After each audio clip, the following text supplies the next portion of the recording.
Bom dia, é uma alegria estar aqui nessa manhã com vocês, falando no dia da Bíblia, né? E nós vamos tratar sobre evidências de que a Bíblia é a palavra de Deus. Mas antes eu preciso dizer, pastor, fica tranquilo, eu sou cientista, eu dou aula de física quântica, física teórica, e eu descobri nesses últimos anos que o tempo não existe.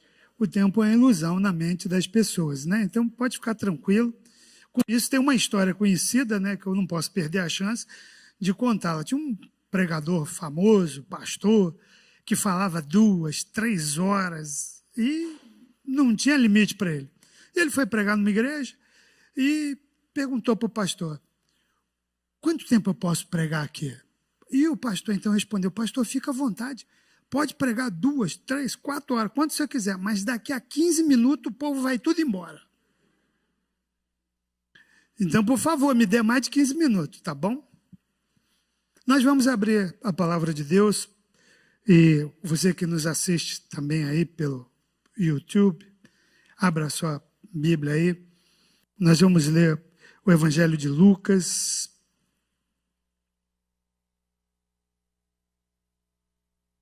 capítulo 44 a 47. Lucas 24, isso. Da informação completa, né? Lucas 24. Espera aí que aqui foi o dedo que agarrou. Perdão, abra online, vai ficar mais fácil. Já está aberto aqui. Abre Mateus 24. Vamos ler apenas o verso 35. Vai ficar mais fácil. Depois eu discorro o texto completo. Mateus 24, versículo 35 apenas. Vai ficar mais fácil. Quem achou, amém? Quem não achou, amém. Amém ou amém? Amém. Então todos acharam. Os céus e a terra passarão, mas minhas palavras não hão de passar. Feche seus olhos, abre teu coração. Fala, Senhor. Nós queremos ouvir tua voz. No teu nome, Jesus, oramos. Amém. Evidências internas e externas. Eu preciso explicar que eu não vou usar o contexto teológico dessas expressões. Quando a gente fala de evidências internas e externas, no contexto teológico, a gente pensa o seguinte: as primeiras evidências internas são a própria Bíblia falando da Bíblia. Então, evidência interna de que a Bíblia é a palavra de Deus é a própria Bíblia mostrando que ela é a palavra de Deus. Então, nós temos vários textos, temos dezenas de textos. O texto de Lucas 24, o texto de Mateus 24, 35, como acabamos de ler, e tantos outros textos que vão mostrar que, dentro da própria Bíblia, mostra que a Bíblia é a palavra de Deus. Por exemplo, nós vamos ver em Mateus, no capítulo 5, 6 e 7, que nós chamamos de o Sermão da Montanha. Isso foi escrito por Mateus, não como um único sermão, né? A gente acha que Mateus 5, 6 e 7 é apenas um único sermão. Foram vários sermões, e Mateus coleciona no capítulo 5, 6 e 7 do seu livro, porque Mateus era especialista em leis. Ele era cobrador de impostos. Ele conhecia muito bem a lei judaica e a lei romana. E ele estabelece o capítulo 5, 6 e 7 do seu livro como o estatuto da igreja cristã. Então, se você quer saber, por exemplo, qual o estatuto da igreja de Cristo, o estatuto da igreja de Cristo está escrito em Mateus 5, 6 e 7. E ele fala várias vezes: olha, ouviste que foi dito pelos profetas, eu, porém, vos digo. E ele, então, estabelece essa relação de evidência interna de que os profetas, de que Moisés é a palavra de Deus. E nós temos vários textos que vão demonstrar isso. Como o tempo é curto, a gente não vai lê-los. Mas depois você pode me procurar e a gente passa o texto na íntegra para vocês, né? Vocês vão me dar mais de 15 minutos, então eu vou ganhar tempo com isso. As leis dos profetas. Por exemplo, Mateus 5, 17 e 18 vai dizer isso, né? Nós vamos ver, por exemplo, Jesus falando de João Batista, em outro texto, quando ele diz: olha, a lei e os profetas vigoraram até João Batista. e ele estabelece outros parâmetros. Isso são evidências internas. Evidências internas. Evidências externas são aquelas evidências que a gente usa fora do contexto bíblico, para mostrar que a Bíblia é a palavra de Deus. Por exemplo, nós temos a história dos Hebreus, escrita por Flávio Josefo, mais ou menos no ano 130 depois de Cristo, e Flávio Josefo, quando escreve a história dos Hebreus, ele coloca lá a história de um certo homem chamado Quirissuto, que as pessoas reputam como filho de Deus. E Flávio Josefo, então, conta várias histórias e tal. Eu não vou usar nessa mensagem nem esse contexto apenas de evidência interna e nem o contexto da evidência externa. Eu vou fazer um mix das duas. Eu vou usar a própria Bíblia como evidência interna e externa. Eu sei, parece maluquice, mas você vai entender. Primeira coisa que a gente vai fazer é o seguinte: as profecias bíblicas. Então, todas as profecias bíblicas, todas, 100%, todas elas se manifestam externamente ao contexto bíblico. As profecias, elas são manifestadas não só para o contexto bíblico, mas elas se manifestam externamente. Por isso que eu posso fazer o mix de evidência interna e evidência externa. Por exemplo, em Daniel, capítulo 2, anota aí, depois você vai ler, nós temos a história do sonho de Nabucodonosor. Nabucodonosor é o nome do camarada. Isso, rei babilônico, imperador na época, que cuidava do mundo do conhecido, né? Governava sobre tudo. E ele tem um sonho e Daniel vai interpretar. E é interessante que essa interpretação do sonho de Nabucodonosor traz confusão até hoje, né? Por quê? Porque Daniel recebe uma revelação no ano de 350, 340, dependendo de quem posiciona isso, antes de Cristo. E ele descreve toda a jornada histórica dos impérios. Ele vai falar do Império Babilônico, do Império Medo-Persa, do Império Grego e vai falar até do Império Romano, né? É interessante, eu já vi alguns intérpretes da Bíblia dizer que era impossível Daniel falar sobre o Império Romano e tal, e o povo viaja, né, nessas coisas. Mas ele podia falar assim, por quê? Porque ele estava sendo usado por Deus, é a palavra de Deus. E a Bíblia não contém a palavra de Deus, a Bíblia é a palavra de Deus. Até quando o capeta fala. Sim, tem várias passagens lá do capeta falando, né? Nós temos a história de Jó, que o capeta vai bater um papo com Deus. Nós temos a tentação de Jesus, que o capeta bate um papo com Jesus. Cara, tudo isso é a palavra de Deus, né? Porque quando Deus quer fazer a obra, ele usa até o capeta. Então você pode confiar nisso, você não precisa ter medo de nada. A gente não tem medo de coisa alguma, por quê? Porque Deus usa a história, Deus move a história. E nós temos essas evidências para mostrar. Olha só, e eu vou falar rapidamente sobre 14 evidências externas. O Rafa riu, né? Não, eu não vou fazê-las uma por uma. Vocês já viram aqui em cima. 14 evidências externas de que a Bíblia é a palavra de Deus. Cada um aqui que deu testemunho do poder dessa palavra na vida deles, porque eles ouviram a palavra de Deus e entenderam que Jesus transforma, que Jesus muda a vida das pessoas. E se você está acompanhando a gente aí no YouTube, desde o início, você viu 14 evidências aqui em cima, de que a Bíblia é a palavra de Deus. Eu não preciso provar mais nada para você. Está demonstrado aqui. É impressionante isso. Então, eu podia passar horas e horas aqui mostrando contexto científico. Por exemplo, se a gente pega Gênesis 1, eu estou escrevendo um livro, o pastor sabe disso. Estou escrevendo um livro sobre a ótica da física quântica, da física teórica e Gênesis 1. E a Bíblia. Porque quando a gente pega, por exemplo, para entender o que é a matéria escura, que os físicos teóricos hoje dizem que está construindo o universo, né?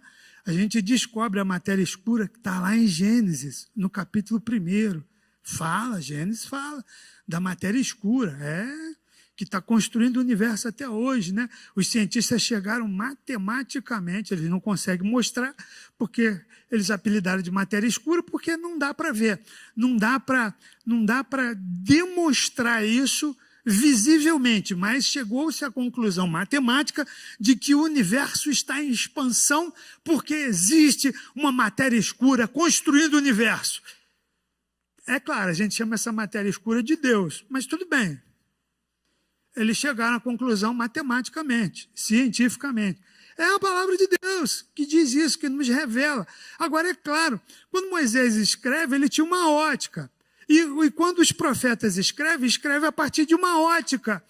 Então, às vezes, as pessoas querem ler, por exemplo, como aconteceu com a escola da alta crítica no século XIX, a partir da escola de Tübingen, na Alemanha.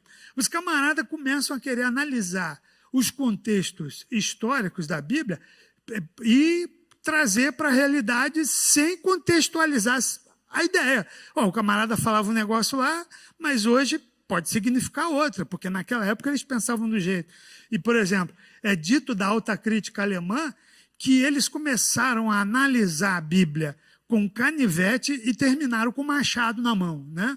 Porque eles interpretavam Jesus e fizeram a interpretação, por exemplo, de Jesus como um alemão do século XIX. Fala sério, né? Você tem que fazer o contexto todo, você tem que interpretar. Então, quando você pega a Bíblia, você olha as evidências. Então, alguém uma vez perguntou para mim, pastor Ambrósio, como é que pode você, sendo cientista, um homem dedicado à tecnologia, mais de 30 anos de experiência, um monte de coisa, etc. e tal, como é que você consegue acreditar na Bíblia? A resposta foi simples. Como é que você não acredita? Em pleno século XXI, vencendo mais uma década, estamos entrando na terceira década do século XXI. Você já parou a pensar nisso? Nós ainda estamos falando da Bíblia. É ou não é a palavra de Deus? Mas, pastor, isso a gente pode dizer para O Capital, de Karl Marx. É? Onde que está funcionando? Não funciona mais. Não, mas a gente pode dizer isso de Moby Dick, ou outros livros da literatura mundial que até hoje estão falando. Literatura védica. E como que eles mudam a vida dos outros? Eu mostrei 14 evidências para vocês já aqui. Percebe? Então, não é só o tempo que certifica de que a Bíblia é a palavra de Deus, mas o tempo é a mudança que esse livro transforma. Nós não somos bibliólatras. Na minha casa, você não vai encontrar uma Bíblia aberta lá, no Salmo 91, ou no 90, né, dependendo que tipo de cristianismo você segue, porque vai trazer a bênção para dentro de casa. Não. Né? Um dia, sério, pastor, sério, aconteceu isso comigo mesmo. O camarada virou para mim e falou assim, crente, servo de Jesus. Ele falou, eu tirei o Salmo 91 e comi, porque está escrito lá em Apocalipse que João recebeu o texto e comeu o livro. Eu falei, mas você só comeu 91, você tinha que comer tudo. Você está errado na interpretação. É sério, gente. Não estou brincando, não. Por exemplo, meus filhos brincam, falam que papai tem um para-raio para atrair bêbado e doido. Tenho. Eles vêm para mim. Né? Onde tiver, vai vir um bêbado, vai me abraçar, vai conversar comigo. E a gente abraça, conversa com Jesus, porque bêbado também é filho de Deus. É bêbado, mas é filho de Deus. Então ame, né?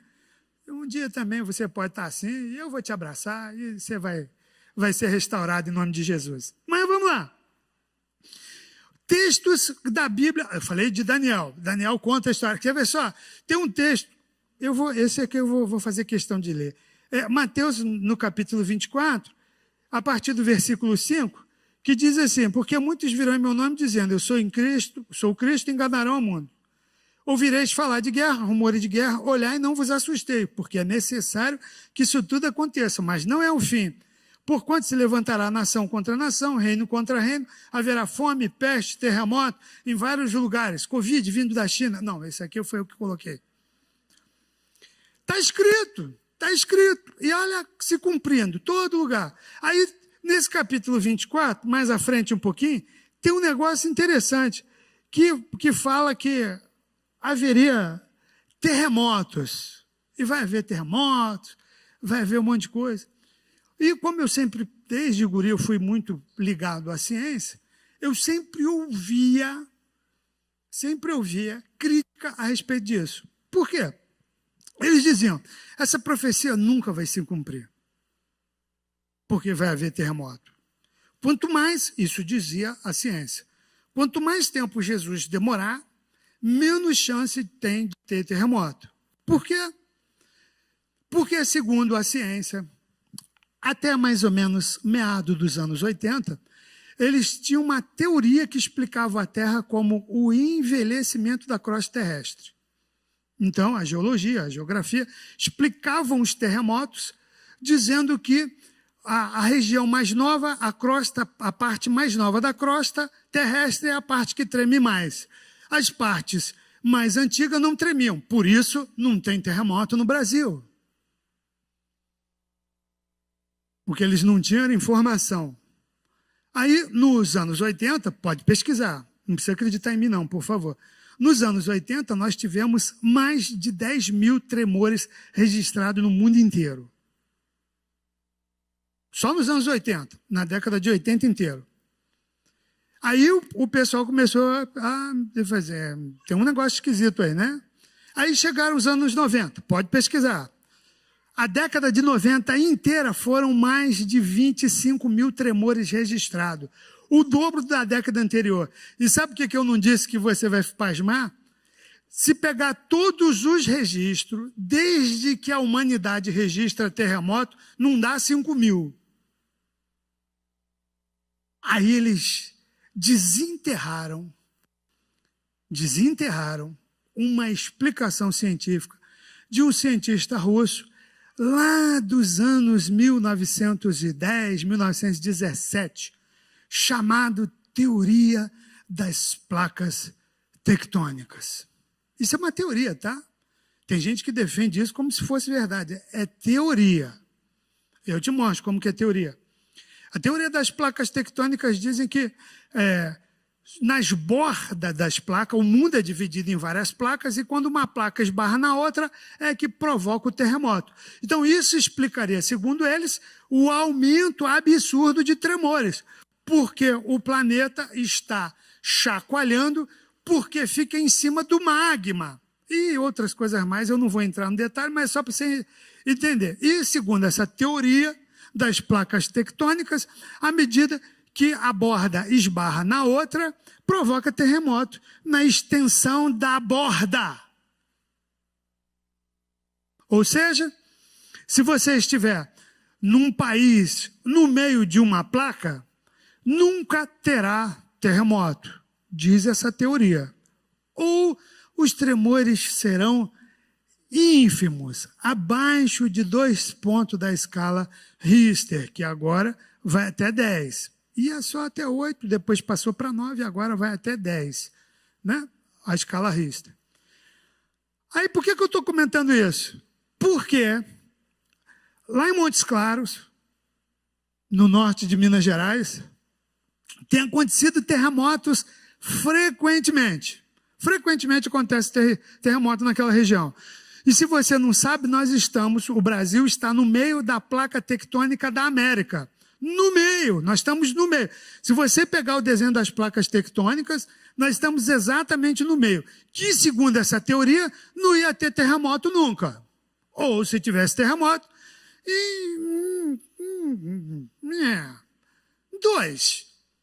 dois na escala Richter. E nós estamos tendo registro sismográfico de terremotos 5 pontos na escala Richter, no meio da placa tectônica da América. Aí eu morro de rir com alguns colegas cientistas. Eles, para não dar o braço a torcer, criam aberrações. Então, por exemplo, Uma colega, ela da área de geologia, não estou discutindo com ela, mas eu gostei demais da explicação que ela deu. A explicação dela foi ótima. Ela falou, não, veja bem, nós estamos tendo terremoto no centro da placa tectônica da América, lá em Montes Claros, porque a terra naquele lugar ainda é muito nova. Por isso que ela treme.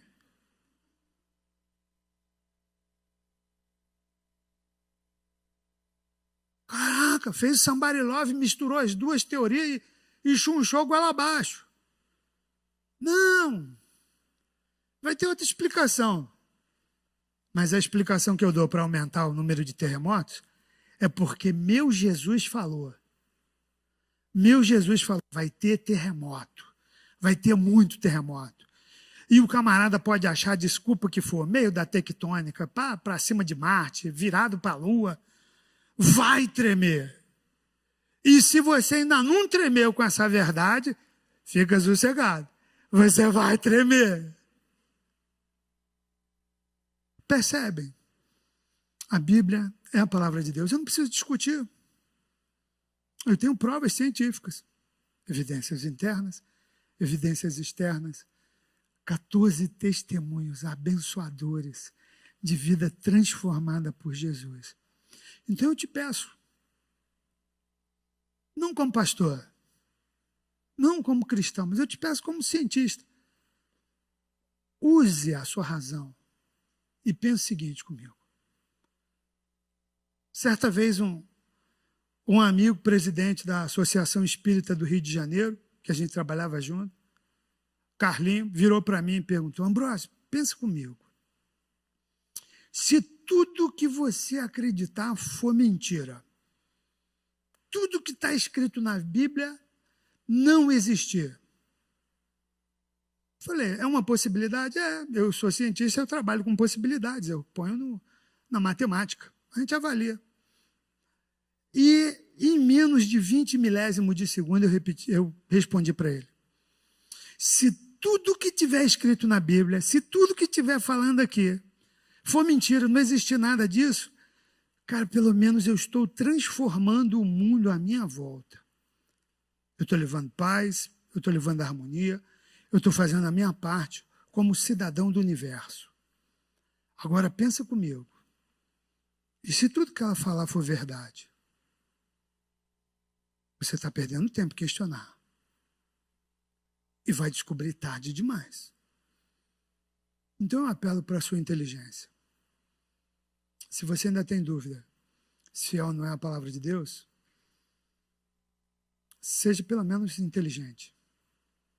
Pula para cá. Vem nos abraçar. Seja servo de Jesus. Porque está escrito que vai piorar. Você pode acreditar ou não. Olha as notícias. Se isso não te mostrar a veracidade das profecias, eu não sei o que mais fará. Obrigado pelo tempo, obrigado pela paciência de vocês.